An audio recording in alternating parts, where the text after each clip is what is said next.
Welcome to టెడ్డిఎస్సి review channel. August 13th AP డీసెట్కి సంబంధించి ఫేజ్ 2 కౌన్సిలింగ్ స్టార్ట్ అయిందండి. ఫేజ్ 2 యొక్క కౌన్సిలింగ్ ఆగస్ట్ 13th స్టార్ట్ అయింది. సో ఈ వీడియోలో మరి నేను ఏం ఎక్స్ప్లెయిన్ చేయబోతున్నా అంటే ఫేజ్ 2 యొక్క షెడ్యూల్డ్ బ్రీఫ్గా ఎక్స్ప్లెయిన్ చేస్తాను. దాని తర్వాత ప్రొవిజనల్ లెటర్ ఎవరైతే క్యాండిడేట్ సెలెక్ట్ అవుతారో ఆ క్యాండిడేట్కి వచ్చే ప్రొవిజనల్ లెటర్లో ఉండేటువంటి ఇంపార్టెంట్ విషయాలు నేను ఎక్స్ప్లెయిన్ చేస్తాను. ఎందుకంటే ఫేజ్ 2లో చాలామందికి మరి సీటు అలాట్ చేస్తారు, అలాగే ప్రొవిజనల్ లెటర్ ఇస్తారు కదా. మీకు ముందే క్లియర్గా ఎక్స్ప్లెయిన్ చేయడం వల్ల మీరు ప్రశాంతంగా మరి సర్టిఫికేట్ వెరిఫికేషన్ కోసం వెళ్ళొచ్చు అనమాట. స్కిప్ చేయకుండా లాస్ట్ వరకు చూడండి. సో మనం చెప్పుకున్నట్లు ఫేజ్ 2 షెడ్యూల్ ఎలా ఉందంటే ఆగస్టు 13 నుండి 16 వరకు వెబ్ ఆప్షన్స్ సెలెక్ట్ చేసుకోవాలి క్యాండిడేట్స్. దాని తర్వాత ఆగస్టు మరి 17th to 20th వరకు ఇక్కడ మీకు seat allotment and provisional letter వస్తుందండి. Seat allotment and provisional letter. So provisional letter వచ్చిన తర్వాత 21st to 24th వరకు సర్టిఫికేట్ వెరిఫికేషన్ ఉంటుంది గవర్నమెంట్ డైట్ కాలేజెస్లో. ఓకేనా. 27th మీరు అంటే ఆగస్ట్ 27th మీరు మీ ఫస్ట్ డే అవుతుంది కాలేజ్లో జాయిన్ అవ్వడానికి. ఫేజ్ 2లో ఎవరికైతే సీట్ అలాట్ అయ్యి ప్రొవిజనల్ లెటర్ వస్తుందో. ఇది బ్రీఫ్గా ఫేజ్ 2 యొక్క షెడ్యూల్. ఇప్పుడు నేను ప్రొవిజనల్ లెటర్లో ఉన్న విషయాలు చెప్తాను. చాలామందికి డౌట్స్ వచ్చాయి. మరి చాలా మటుకు మనం ఇంతకుముందే క్లియర్ చేయడం జరిగింది. సో ఫేజ్ 1లో సీట్ వచ్చిన వాళ్ళు ఫేజ్ 2కి వెళ్ళొచ్చా లేదా అలాంటివన్నీ కూడా ఈ వీడియోలో నేను క్లియర్గా ఎక్స్ప్లెయిన్ చేస్తాను. చూడండి. అలాగే మీకు ఇది ఒక రియల్గా ఒక క్యాండిడేట్కి వచ్చినటువంటి ప్రొవిజనల్ లెటర్. ఇక్కడ మరి వ్యక్తిగత గోప్యతను పాటిస్తూ వాళ్ళ పేరు కానీ వాళ్ళ డీటెయిల్స్ ఏమీ కానీ ఇవ్వకుండా ఈ యొక్క ప్రొవిజనల్ లెటర్లో ఉన్న విషయాలు మీకు నేను ఎక్స్ప్లెయిన్ చేస్తాను. సో అక్కడ XXX అని ఉందంటే అక్కడ క్యాండిడేట్ నేమో లేకపోతే హాల్ టికెట్ నెంబరో లేదా వాళ్ళ కాలేజ్ కోడో ఏదో ఉంటుందన్నమాట. అలా గుర్తుపెట్టుకోండి. ఇక్కడ ఉన్న ముఖ్య విషయాలు మనం ఎక్స్ప్లెయిన్ చేసుకుందాము. సో ఇది ఎక్కడి నుండి వచ్చింది ముందు మనము ఐడెంటిఫై చేసుకుందాము. క్యాండిడేట్ ఐడి ఇస్తున్నారు మీకు ఫస్ట్ ప్రొవిజనల్ లెటర్లో. సో ఇదనమాట క్యాండిడేట్ ఐడి. దాని తర్వాత క్లియర్గా confirm government of Andhra Pradesh department of school education provisional letter అని ఉంటుంది మీకు. ఇది ఎక్కడ వస్తుంది ప్రొవిజనల్ లెటర్ చెప్పండి నేను మీకు. మీరు క్యాండిడేట్ ఐడితో లాగిన్ అయినప్పుడు క్యాండిడేట్ సర్వీసెస్లో అంటే లెఫ్ట్ సైడ్ ఉన్న క్యాండిడేట్ సర్వీసెస్లో ఈ ప్రొవిజనల్ లెటర్ మీకు అందుబాటులో ఉంటుంది. సో క్లియర్గా ఇచ్చారు కదా. ఈ ప్రొవిజనల్ లెటర్ ఎందుకు ఇక్కడ ఇచ్చారు. నేను ఇంగ్లీష్ అండ్ తెలుగు రెండిట్లో ఉంది. ఈ PDF ఫైల్ నేను ఈ వీడియో యొక్క డిస్క్రిప్షన్లో ఇస్తాను లింక్. మీరు డౌన్లోడ్ చేసుకొని 2-3 సార్లు చూసుకోండి. సో దట్ మీకు క్లియర్గా అర్థమవుతుంది. సో ఇక్కడ చూడండి. Provisional admission number so and so అని ఇచ్చారు. It is hereby informed that Shrimati Kumari so and so son or daughter of so and so has been appeared for AP DSET 2026 conducted 01/07/2026 అంటే July 1st మీరు 2026లో exam రాశారు కదా. With hall ticket number ఇక్కడ ఇచ్చారు. Hall ticket number has been provisionally selected. ఈ word చూడండి. Has been provisionally selected for admission into diploma in elementary education physical science Telugu course of the academic year 2026-2027 so and so government DIET college యొక్క code, ఆ town అలాగే district కూడా ఇచ్చారు. నేను వాటిని display చేయడం లేదు. ఓకేనా. వాటిని నేను డిస్ప్లే చేయడం లేదు. కాస్త ఎరేస్ చేస్తాను, మరి చూడడానికి ఇబ్బందిగా ఉంటుంది. సో ఇచ్చారు. దాని తర్వాత లోకల్ OCలో సీట్ వచ్చిందనమాట. మీరు ఇక్కడ గమనిస్తే నేను తెలుగులో ఇంకా క్లియర్గా ఎక్స్ప్లెయిన్ చేస్తాను. స్టేట్ ర్యాంకు 3 digits ఉన్నాయి, అంటే 100sలో వచ్చిందనమాట. సో మీరు గెస్ చేసుకోండి. 100sలో ర్యాంక్ వచ్చింది. నేను ఒక చిన్న క్లూ కూడా ఇస్తాను. Less than 300 candidate rank. ఓకేనా. Less than 300 candidate rank. ఎవరికైతే ఫిజికల్ సైన్స్లో వచ్చింది తెలుగు మీడియము. సో ఎవరైనా ఫిజికల్ సైన్స్ వాళ్ళు ఉంటే మరి నేను జెండర్ అయితే చెప్పను, ఎందుకంటే బాగుండదు, గోప్యత పాటించాలి కాబట్టి. సో ఇదనమాట. దాన్ని బట్టి మీరు గెస్ట్ చేసుకోండి. లెస్ దాన్ 300లో ఉంది ర్యాంక్ అనమాట. సో సెలెక్ట్ అయిపోయినారు. ఇక్కడ ఏం చెప్పారంటే వాళ్ళు the candidate is informed to attend the session for verification of certificates and payment fee prescribed at the district institute of education and training so and so ఆ name ఇచ్చి ఎక్కడైతే attend కావాలో ఆ డిస్టిక్ హెడ్ క్వార్టర్ యొక్క name అనమాట. Diet college ఎక్కడైతే ఉందో ఆ టౌన్ నేమ్ అనమాట అది. సో ఎప్పటి లోపల అటెండ్ కావాలంటే ఒక 24/7/2026 to 29/7/2026 అంటే 24, 25, 26, 27, 28, 29 6 days టైం ఇచ్చారు అటెండ్ కావడానికి ఇంటర్వ్యూకి. వెరిఫికేషన్ సర్టిఫికేట్స్ వెరిఫికేషన్ చేయించుకోవడానికి 6 days టైం ఇచ్చారు. So at 10 AM along with the original documents shown below for issue of final admission letter ఈ subject to the terms conditions mentioned below. So ఇలా ఉంది. ఇదంతా కూడా ఇంగ్లీష్ మీడియంలోనే ఉంది. నేను మీకు క్లియర్గా తెలుగు మీడియంలో ఉన్నది ఇస్తాను. ఇంగ్లీష్ మీడియంలో ఉన్న వాళ్ళు దీన్ని డౌన్లోడ్ చేసుకోండి. ఎందుకంటే ఇంగ్లీష్ మీడియంలో ఉన్న అభ్యర్థులు చాలా తక్కువ ఉంటారు, తెలుగు మీడియంలో అభ్యర్థులు ఎక్కువ ఉంటారు. కాబట్టి నేను తెలుగు మీడియంలో ఎక్స్ప్లెయిన్ చేయడానికి ఇష్టపడుతున్నాను. సో ఈ పీడిఎఫ్ ఫైల్ లింక్ అయితే నేను ఈ వీడియోకి డిస్క్రిప్షన్లో ఇస్తాను. సో మనం తెలుగు మీడియంలోకి వెళ్దాము. సో ఇందాక నేను చెప్పాను కదా, నేను చూడండి ఐడి, క్యాండిడేట్ ఐడి. సో పాఠశాల విద్యాశాఖ 2026-27 విద్యా సంవత్సరానికి డిప్లొమా ఇన్ ఎడ్యుకేషన్ కోర్సులో ప్రవేశం కొరకు ప్రొవిజనల్ లెటర్ అనమాట, ప్రొవిజనల్ లెటర్. సో నెక్స్ట్ చూద్దాం మనము తాత్కాలిక ప్రవేశ సంఖ్య, అంటే ప్రొవిజనల్ అడ్మిషన్ నెంబర్ ఇది, సో అండ్ సో. ఓకేనా. ఇక్కడ ప్రొవిజనల్ లెటర్ ఎవరికి వస్తుందంటే మరొకసారి చెప్తున్నాను, ఎవరికైతే సీట్ అలాట్ అవుతుందో వాళ్ళకి మాత్రమే ప్రొవిజనల్ లెటర్ వస్తుంది. వాళ్ళు దీన్ని క్లియర్గా స్కిప్ చేయకుండా, మిస్ చేసుకోకుండా, స్కిప్ చేయకుండా లాస్ట్ వరకు చూడండి. So Srimati Kumari so and so name, వ్యక్తిగత గోప్యతకు సంబంధించి నేను ముందే చెప్పాను. సో వారి తల్లి లేదా తండ్రి పేరు, అభ్యర్థి జూలై 1, 2026 నిర్వహించిన ఏపీ డిసెట్ 2026 పరీక్ష hall ticket number so and so, హాజరై సాధించిన రాష్ట్ర స్థాయి ర్యాంకు XX అని పెట్టాను. ఎగ్జాక్ట్గా చెప్పాలంటే 100స్లో ఉంది ర్యాంకు. ఇందాక నేను చెప్పాను కదా లెస్ దాన్ 300 ఉందని. లోకల్ ఓసీ కేటగిరీ కింద వచ్చింది సీటు. ఎవరైనా ఫిజికల్ సైన్స్ తెలుగు మీడియం వాళ్ళు ఉంటే మీ ర్యాంకుని బట్టి మీకు వస్తుందో లేదో మీరు చూసుకోండి. ఓకేనా. సో 2026-2027 విద్యా సంవత్సరానికి గాను so and so diet college యొక్క కోడ్ ఇది, గవర్నమెంట్ డైట్ కాలేజ్లో వచ్చిన సీటు. ఓకేనా. టౌను, జిల్లా, diploma in elementary education physical science తెలుగులో వచ్చిందనమాట. నెక్స్ట్ చూద్దాం. తుది ప్రవేశపత్రం జారీ కోసం క్రింద పేర్కొన్న అసలు ధృవపత్రాలతో ఒరిజినల్ డాక్యుమెంట్స్తో పాటు నిర్ణీత రుసుము ఫీజు చెల్లించడానికి ఇక్కడ చూడండి, జిల్లా విద్యా శిక్షణ సంస్థ. ఓకేనా. డైట్ మీకు ఇక్కడ నేమ్ వస్తుంది, ఆ జిల్లా యొక్క నేమ్ వస్తుంది. ఓకేనా.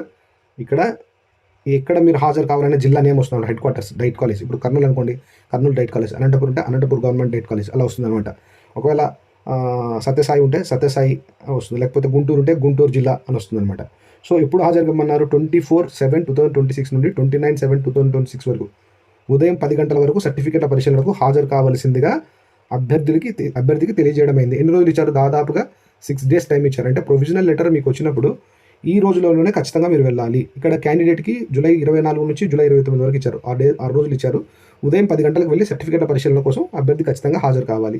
తుది ప్రవేశపత్రం జారీ కింద పేర్కొన్న నిబంధనలు మరియు షరతులకు లోబడి ఉంటుంది. అంటే ఫైనల్ అడ్మిషన్ లెటర్ అని చెప్పాం కదా, ఫైనల్ అడ్మిషన్ లెటర్ ఎప్పుడు జారీ చేస్తారో ఇక్కడ కొన్ని ఇన్స్ట్రక్షన్స్ ఇచ్చారు. ఆ ఇన్స్ట్రక్షన్స్ ప్రకారం ఉంటేనే మీకు ఫైనల్ అడ్మిషన్ లెటర్ ఇస్తారు. చూడండి. So convener AP DSET 2026. గమనిద్దాం. సర్టిఫికేట్ల పరిశీలన వెరిఫికేషన్ సమయంలో అభ్యర్థి సమర్పించాల్సిన అసలు ధృవపత్రాల జాబితా. ముందుగా మీరు ఏం చేయాలంటే AP DSET 2026 online application form ఉంటుంది కదా, ఆన్లైన్ దరఖాస్తు, ఆన్లైన్ అప్లికేషన్, ఇది కూడా మీకు క్యాండిడేట్ సర్వీసెస్లో ఉంటుందండి. ఆ పీడిఎఫ్ ఫైల్ను మీరు ప్రింట్ తీసుకోవాలి. ఓకేనా. నెక్స్ట్ పుట్టిన తేదీ ధృవీకరణ కోసం ఎస్ఎస్సి మార్క్ లిస్ట్ ఒరిజినల్ లేదా ఎస్ఎస్సి కానీ తత్సమాన అంటే ఈక్వలెంట్ ఉన్నటువంటి సర్టిఫికేట్ తీసుకొని వెళ్ళాలి. ఓకేనా. ఒరిజినల్ సర్టిఫికేట్స్ తీసుకెళ్ళాలి. ఇవన్నీ కూడా ఒరిజినల్స్ చూడండి. ఓకేనా. దాని తర్వాత అంటే 10th క్లాస్ సర్టిఫికేట్ ఎందుకు? మీ పుట్టిన తేదీని డిక్లేర్ చేయడానికి. ఆన్లైన్ దరఖాస్తులో అంటే అర్హత పరీక్ష, మీరు ఈ డీసెట్ దేని ఆధారంగా రాశారంటే మీరు ఇంటర్మీడియట్ అర్హత ఆధారంగా మీకు డీసెట్ ఎంట్రన్స్ ఎగ్జామ్కు ఎలిజిబిలిటీ ఇచ్చారనమాట. సో ఇంటర్మీడియట్ లేదా తత్సమాన మార్క్ లిస్ట్, ఆ సర్టిఫికేట్ ఒరిజినల్ మీరు తీసుకొని వెళ్ళాలి. ఇంటర్మీడియట్ మార్క్ లిస్ట్ని తీసుకొని వెళ్ళాలి. ఓకే. నెక్స్ట్ థర్డ్ అయిపోయింది. ఫోర్త్ వన్ ఏంటి? చివరిగా చదివిన విద్యా సంస్థ నుండి బదిలీ ధృవపత్రం, ట్రాన్స్ఫర్ సర్టిఫికేట్ తీసుకోవాలి ఒరిజినల్. ఓకేనా. దాని తర్వాత 4వ తరగతి నుండి 10వ తరగతి వరకు స్టడీ సర్టిఫికేట్స్. ఓకేనా. మరి ప్రైవేట్ చదువు అంటే ప్రైవేట్ స్టడీ ఉన్నట్లయితే ఎంఆర్ఓ జారీ చేసిన నివాస ధృవీకరణ పత్రం, రెసిడెన్స్ సర్టిఫికేట్ ఉండాలి. మన ప్రీవియస్ వీడియోస్లో మనం చెప్పిన విషయాలు ప్రొవిజనల్ లెటర్లో కూడా ఇచ్చారు. సో స్టడీ సర్టిఫికేట్స్ ఖచ్చితంగా ఉండాలి. ప్రైవేట్గా స్టడీ చేసింటే మండల్ రెవెన్యూ ఆఫీసర్ జారీ చేసినటువంటి రెసిడెన్స్ సర్టిఫికేట్, నివాస ధృవీకరణ పత్రం ఉండాలి. నెక్స్ట్ బీసీ, ఎస్సీ, ఎస్టీ అభ్యర్థులు కేటగిరీ రిజర్వేషన్ కోటా కింద ప్రవేశం కోరే అభ్యర్థుల కోసం ఎంఆర్ఓ జారీ చేసిన కుల ధృవీకరణ పత్రం, ఇంటిగ్రేటెడ్ కమ్యూనిటీ సర్టిఫికేట్ ఉండాలి. క్యాస్ట్ సర్టిఫికేట్ ఉండాలి. ఎందుకంటే మీ రిజర్వేషన్ దాని ఆధారంగానే జరుగుతుంది కాబట్టి ఖచ్చితంగా బీసీ, ఎస్సీ, ఎస్టీ అభ్యర్థులు తప్పకుండా మండల్ రెవెన్యూ ఆఫీసర్ జారీ చేసినటువంటి క్యాస్ట్ సర్టిఫికేట్ ఉండాలి. ఇవన్నీ కూడా లేటెస్ట్ ఉండాలండి. ఓకేనా. Caste certificate. ఓకేనా. Next 7th point, physically challenged persons ఉంటారు కదా, ఆ కేటగిరీ కోటా కింద రిజర్వేషన్ కోరే అభ్యర్థుల కోసం సదరం జారీ చేసినటువంటి సర్టిఫికేట్ ఉండాలి. పిహెచ్ సర్టిఫికేట్ ఉండాలి ఖచ్చితంగా. ఎవరైతే ఫిజికల్లీ ఛాలెంజ్డ్ పర్సన్స్ ఉన్నారో వాళ్ళు రిజర్వేషన్ కోటా కింద సీట్ కోరేటట్లయితే ఖచ్చితంగా సదరం జారీ చేసినటువంటి పిహెచ్ సర్టిఫికేట్ ఒరిజినల్ ఉండాలి. తర్వాత చూడండి, ప్రత్యేక కేటగిరీలు అంటే క్యాప్, ఎన్సీసీ, స్పోర్ట్స్ కోటా కింద రిజర్వేషన్ కోరే అభ్యర్థుల కోసం సంబంధిత అధికారులచే జారీ చేయబడిన ప్రత్యేక కేటగిరీ సర్టిఫికేట్లు ఉండాలి. ఎన్సీసీ కోటా కింద కానీ, స్పోర్ట్స్ కోటా కింద కానీ, సిఏపి కోటా కింద కానీ ఎవరైనా అభ్యర్థులు ఆ కేటగిరీ కింద, ఆ రిజర్వేషన్ కేటగిరీ కింద సీట్లు కోరేటట్లయితే ఖచ్చితంగా ఆ సంబంధిత అధికారులచే జారీ చేయబడిన ఆ సర్టిఫికేట్స్ ఉండాలి. NCC certificates, sports certificates, CAP certificates ఉండాలన్నమాట. ఇవన్నీ తీసుకొని వెళ్ళాలి. లాస్ట్ 9వ ఏంటంటే, 9వ చూడండి, ట్యూషన్ ఫీజు ఉంటుంది. ప్రభుత్వ కళాశాలల్లో రూ. 2,380 అలా ఉంటుందన్నమాట. ఒకవేళ ట్యూషన్ ఫీజు నుండి మినహాయింపు కోరే అభ్యర్థులు అయితే ఏం చేయాలంటే, తహసీల్దారు జారీ చేసిన తాజా ఆదాయ ధృవీకరణ పత్రం, income certificate, latest income certificate ఉండాలి. ఫీజు మినహాయింపు కోరేటువంటి అభ్యర్థులు అంటే ఇన్కమ్ సర్టిఫికేట్ ఉండాలి. ఎస్సీ ఎస్టీ అభ్యర్థులు అయితే 1,00,000 లోపు ఉండాలి ఇన్కమ్ సర్టిఫికేట్. బీసీ అభ్యర్థులు అయితే 2,00,000 లోపు ఇన్కమ్ సర్టిఫికేట్ ఉండాలి. దట్టు లేటెస్ట్ అయి ఉండాలి. తహసీల్దార్ అంటే ఎంఆర్ఓ, మండల రెవెన్యూ ఆఫీసర్ జారీ చేసిందే ఉండాలి. సో ఫీజు వివరాలు చూడండి, క్లియర్గా మరొకసారి ఎక్స్ప్లెయిన్ చేస్తూ ఉన్నాను. ప్రభుత్వ డైట్ కాలేజీలో అయితే రూ. 2,380 పే చేయాలి. ప్రైవేట్ డైట్ కాలేజెస్లో అయితే రూ. 12,500 పే చేయాలి. నెక్స్ట్ చూద్దాం మనము. సో ఆంధ్రప్రదేశ్ రాష్ట్ర ప్రభుత్వం నిర్దేశించిన ధృవీకరణ మరియు అర్హత ప్రమాణాలకు లోబడి ఎస్సీ ఎస్టీ బీసీ పిహెచ్సి వర్గాలకు చెందిన అభ్యర్థులు ట్యూషన్ ఫీజు రీయింబర్స్మెంట్, ఇది గుర్తుపెట్టుకోండి, ఆర్టీఎఫ్ రీయింబర్స్మెంట్ ట్యూషన్ ఫీజు అనమాట. సో కింద ఆర్థిక సహాయం కోసం పరిగణించబడతారు. ఎవరు? ఎస్సీ ఎస్టీ బీసీ పిహెచ్సి వర్గాలకు చెందిన విద్యార్థులు ట్యూషన్ ఫీజు రీయింబర్స్మెంట్ కోరొచ్చు అనమాట. ప్రస్తుతం చెల్లించాల్సిన తాత్కాలిక ఫీజు అర్హత ప్రమాణాలను నెరవేర్చడానికి లోబడి ఉంటుంది ట్యూషన్ ఫీజు. ఒకవేళ అర్హత లేదని తేలితే అభ్యర్థులు మిగిలిన ఫీజు తేడాను చెల్లించాల్సి ఉంటుంది. ఓకేనా? ఫీజు రీయింబర్స్మెంట్ అంటే ఆర్థిక సహాయం, తిరిగి మనం కట్టిన ఫీజు మనం పొందాలంటే క్వాలిఫై, వాళ్ళు ఇచ్చినటువంటి క్రైటీరియాస్ ప్రకారం మనం క్వాలిఫై అయ్యిండాలి. అప్పుడైతేనే మనకు ఫీజు రీయింబర్స్మెంట్ వస్తుంది ఎస్సీ ఎస్టీ బీసీ పిహెచ్సి అభ్యర్థులకు. అలా కాకపోతే, మనం నిరూపించుకోలేకపోతే అభ్యర్థులు మిగిలిన ఫీజు యొక్క తేడాను ఖచ్చితంగా చెల్లించాల్సి ఉంటుంది. చూడండి, దానికి సంబంధించి డీటెయిల్గా చెప్దాము.